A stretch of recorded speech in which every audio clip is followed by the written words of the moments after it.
Israel Iran మధ్య వివాదం మూడో ప్రపంచ యుద్ధానికి దారితీస్తుందా? ఈ అంశం మీద పార్థసారథి పొట్లూరు గారికి సంబంధించిన కథనం చూద్దాం. అనుమానించినట్టుగానే ఇరాన్ ఇజ్రాయెల్ మీద దాడి చేసింది. శనివారం రాత్రిపూట ఇరాన్ 300 కామికాజీ డ్రోన్లు ఇజ్రాయెల్ మీద ప్రయోగించింది. వీటిలో ఒక్కటి కూడా ఇజ్రాయెల్లో పడకుండానే ఆకాశంలో ఉండగానే కూల్చేసింది ఐరన్ డోమ్. 2 డ్రోన్లు ఇజ్రాయెల్లోని ఎడారి ప్రాంతంలో పడ్డాయి. 110 బాలిస్టిక్ మిసైల్స్ని ఇరాన్ ప్రయోగిస్తూ 103 మిసైళ్లను Israel arrow air defence system కూల్చేసింది.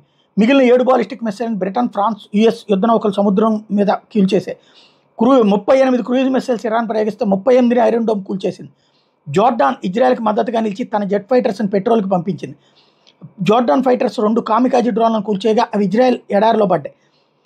Iran Israel మీద దాడి చేసే ముందు సౌదీ, యూఏఈ, కువైట్, ఒమెన్ దేశాలతో చర్చలు జరిపి అమెరికన్ సైనిక బేసుల్ని తమ మీద దాడి చేయడానికి అనుమతి ఇవ్వద్దని కోరింది. గల్ఫ్ దేశాల్లో అమెరికన్ సైనిక బేసులు ఉన్నాయి. ఇరాన్ కోరిక మేరకు Saudi Arabia, Dubai, Kuwait, Oman దేశాలు అమెరికాకి విజ్ఞప్తి చేశాయి ఇరాన్ మీద దాడి చేయడానికి తమ దేశాల్లో ఉన్న స్థావరాలను వాడొద్దంటూ. అయితే ఇరాన్ ఇజ్రాయెల్ యుద్ధంలో తాము న్యూట్రల్గా ఉండాలని నిర్ణయం తీసుకుని అమెరికాకి నో చెప్పినట్టుగా తెలుస్తోంది. గల్ఫ్ దేశాలు భయపడ్డాయి. పూర్తిగా కాకపోయినా భయం మాత్రం ఉందనే చెప్పాల్సిన అవసరం ఉంది. గల్ఫ్లో హార్ముజ్ జలసంధి మీద ఇరాన్కి పట్టుంది. ఎందుకంటే ఇరాన్ ప్రాదేశిక జలాల్లోనే హార్ముజ్ జలసంధి ఉంది. ఇరాన్ కనుక హార్ముజ్ జలసంధిని మూసేస్తే 40% క్రూడ్ ఆయిల్ సరఫరా ఆగిపోతుంది ప్రపంచ దేశాలకి. సౌదీ అరేబియా, కువైట్, ఒమెన్ దేశాలు నష్టపోతాయి. ప్రపంచవ్యాప్తంగా ముడి చమురుదారులు ఆకాశాన్ని తాకే అవకాశం ఉంది. సౌదీ అరేబియాకి పక్కలో బల్లెంలా యెమెన్లోని హౌతీ గ్రూప్తో ఇప్పుడు శత్రుత్వం ఇష్టం లేదు. హౌతీ గ్రూప్ ఇప్పటికే ఎర్ర సముద్రంలో వాణిజ్య నౌకలు తిరగకుండా పట్టు సాధించింది. ఇరాన్ ప్రతిపాదనను వ్యతిరేకిస్తే హౌతీ గ్రూప్ సౌదీ అరేబియా మీద దాడికి దిగే అవకాశం ఉంది.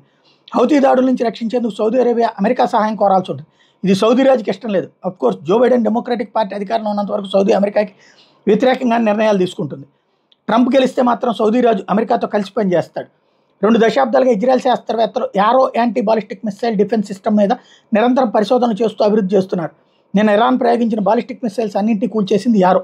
ఏ మిసైల్ డిఫెన్స్ సిస్టమ్కి అయినా రియల్ టైం డేటా అనేది చాలా ముఖ్యమైనది. కృత్రిమ టార్గెట్ కొట్టడం వేరు, నిజంగా శత్రు టార్గెట్ కొట్టడం వేరు. నిన్న ఇరాన్ చేసిన బాలిస్టిక్ క్షిపణి దాడి వలన ఇజ్రాయెల్ శాస్త్రవేత్తలకు రియల్ టైం డేటాను రికార్డు చేసి దాన్ని విశ్లేషించి తమ యారో సిస్టమ్ ఎలా ప్రతిస్పందించింది మరియు యారో మిసైల్ ట్రాక్ మరియు ట్రాజెక్టరీ ఎలా ఉందన్నది స్పష్టంగా తెలుస్తుంది. డేటా విశ్లేషణ తర్వాత మరింత మెరుగ్గా పనిచేసే విధంగా మార్పులు చేస్తారు సాఫ్ట్వేర్.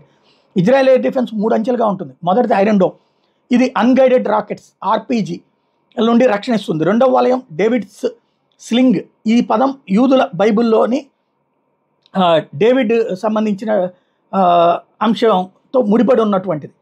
ఇక్కడే గోలియత్ నుండి తీసుకోబడింది. ఈ సిస్టమ్ పరిధి 240 కిలోమీటర్లు.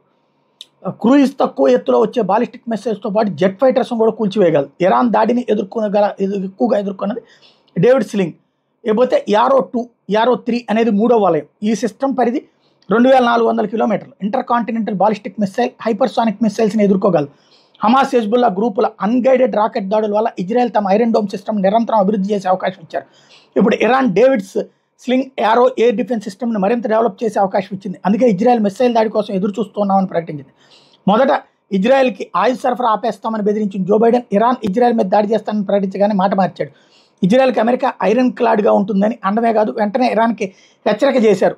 ఇజ్రాయెల్ మీద దాడి చేస్తే అమెరికా రక్షణగా ఉంటుందని. శనివారం రాత్రి ఇరాన్ దాడి చేస్తే శుక్రవారం మధ్యాహ్నానికి తన యుద్ధ నౌకలను రక్షణగా పంపించాడు Joe Biden.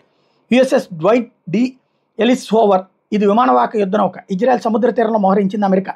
USS Philippine Sea అనేది మరో యుద్ధ నౌకని మోహరించింది. యుఎస్ఎస్ గ్రావెలీ మరియు యుఎస్ఎస్ మాసూన్ అనే 2 డిస్ట్రాయల్స్ని మోహరించింది. మరో మిసైల్ లాంచర్ వెసల్ను కూడా ఇజ్రాయెల్ తీరానికి పంపించింది. ఒక చిన్నపాటి కారియర్ స్ట్రైక్ గ్రూప్ సిఎస్జీని మోహరించింది. అఫ్కోర్స్ 4 న్యూక్లియర్ పవర్ సబ్మెరైజ్ ఈ స్ట్రైక్ గ్రూప్లో ఉంటాయి. ఇది డిఫాల్ట్ కాన్ఫిగరేషన్.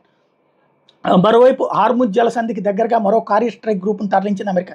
అయితే ఇవి అంతర్జాతీయ సముద్ర జలాలు ఉన్నాయి కాబట్టి మిగతా గల్ఫ్ దేశాలు అభ్యంతరం పెట్టలేవు. ఇరాన్ ఇజ్రాయెల్ కాన్ఫ్లిక్ట్ నాటో దేశాలు కలుగు చేసుకోవాలని భావించిన వాళ్ళకి షాక్ తగిలింది. బ్రిటన్, జర్మనీ, ఆస్ట్రేలియాలు ఇజ్రాయెల్ అమెరికాకి మద్దతు తెలపడమే కాదు, కొన్ని క్రూయిజ్ మిసైల్స్ని అడ్డుకున్నాయి బ్రిటిష్ రాయల్ నేవీ. సో జరగబోయే పరిణామం ఏంటో తెలిసిపోతుంది. నాటో దేశాలు ఇరాన్ మీద దాడి చేసే అవకాశం ఉంది. మిగతా ప్రపంచం ఏమనుకున్నా లెక్క చేయవు. కానీ ఫ్రాన్స్ పూర్తిగా బయటపడలేదు.